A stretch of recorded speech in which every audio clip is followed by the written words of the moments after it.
Hello बच्चों।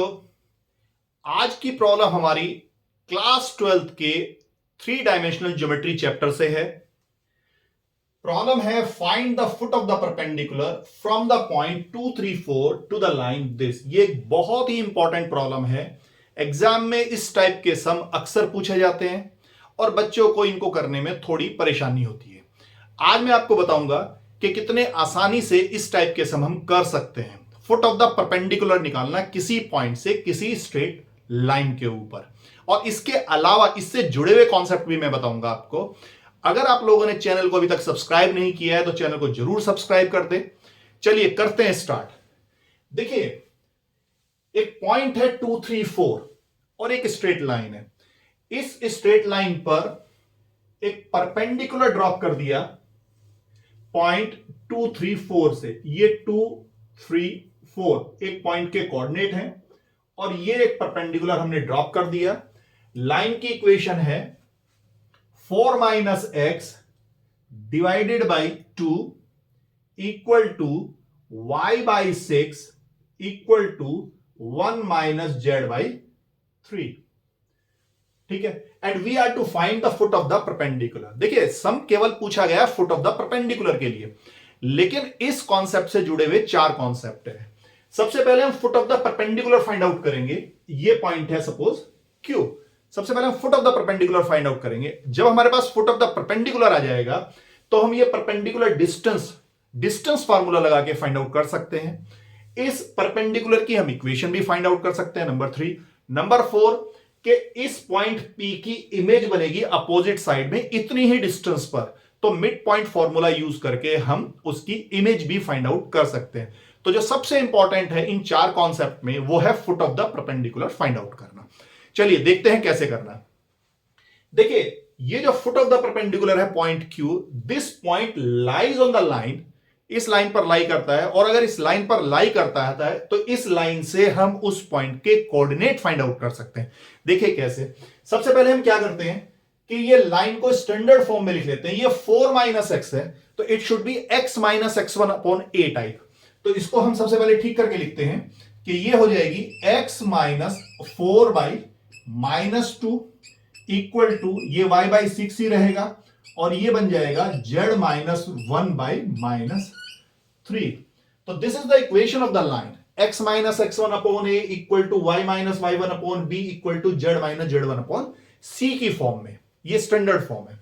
अगर इसको हम लैम्डा पुट कर लें, से दिस इज लैम्डा, और यहां से x y z की वैल्यू फाइंड आउट कर लें कि x की वैल्यू जैसे -2 लैम्डा प्लस 4 हो जाएगी, y की वैल्यू और z की वैल्यू।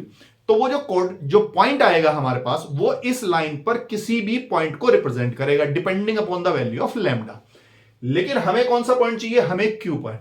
तो suppose that point is Q. Lambda की सम वैल्यू के लिए वो पॉइंट क्यू भी होगा। तो we are to find the value of lambda, कि जिस लैम्डा की वैल्यू के लिए वो पॉइंट क्यू बनेगा, फुट ऑफ द परपेंडिकुलर बनेगा, हमें वो लैम्डा की वैल्यू फाइंड आउट करनी है। चलिए देखते हैं। तो पॉइंट क्यू हमारे पास हुआ in terms of lambda is 2 lambda plus 4 6 lambda, और यहां से z की वैल्यू लेंगे तो -3 lambda plus 1। This is point Q. अगर हमारे पास लैम्डा की वैल्यू आ गई तो फिर हमारे पास पॉइंट क्यू आ जाएगा, और पॉइंट क्यू आ जाएगा, फुट ऑफ द परपेंडिकुलर आ जाएगा, तो डिस्टेंस फार्मूला लगा के डिस्टेंस आ जाएगी, 2 पॉइंट फॉर्म लगा के लाइन की इक्वेशन आ जाएगी परपेंडिकुलर लाइन की, और मिड पॉइंट फॉर्मूला लगा के हमारे पास उसकी इमेज भी आएगी। चलिए जरा देखते हैं। ये जो PQ लाइन है ये इस लाइन के परपेंडिकुलर है। अगर इस लाइन को हम L से रिप्रेजेंट कर रहे हैं तो PQ is perpendicular to L, और PQ अगर L के परपेंडिकुलर है तो PQ के डायरेक्शन रेशियोज और L के डायरेक्शन रेशियोज का डॉट प्रोडक्ट 0 होना चाहिए। तो सबसे पहले हम PQ के डायरेक्शन रेशियोज फाइंड आउट कर लेते हैं, क्योंकि L के डायरेक्शन रेशियोज हमारे पास हैं। ओके, तो direction ratios of PQ 2 point form में डायरेक्शन रेशियोज होते हैं x2 minus x1, y2 minus y1, z2 minus z1। तो ये x2 y2 z2 पॉइंट ये है, और p पॉइंट है 2 3 4, वो x1 y1 z1 है।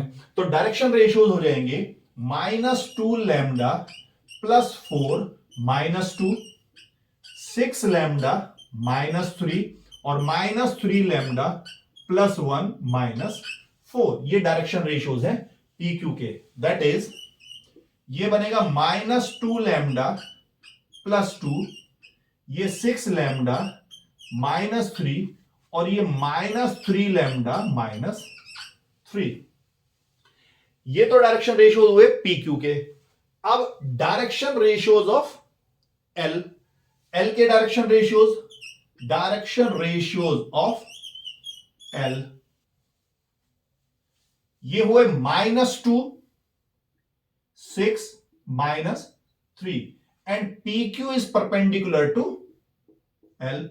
अगर पी क्यू एल के परपेंडिकुलर है तो इनके डायरेक्शन रेशियोज का डॉट प्रोडक्ट 0 होगा। डायरेक्शन रेशियोज का डॉट प्रोडक्ट कि अगर डायरेक्शन रेशियोज इनके A1 B1 C1 A2 B2 C2 हैं तो A1 A2 plus B1 B2 plus C1 C2 must be 0। ये 0 होना चाहिए हमारा। जरा देखिए तो -2 into -2 lambda +2 plus 6 into 6 lambda -3 -3 into -3 lambda -3 equal to 0। चलिए करते हैं कलेक्ट।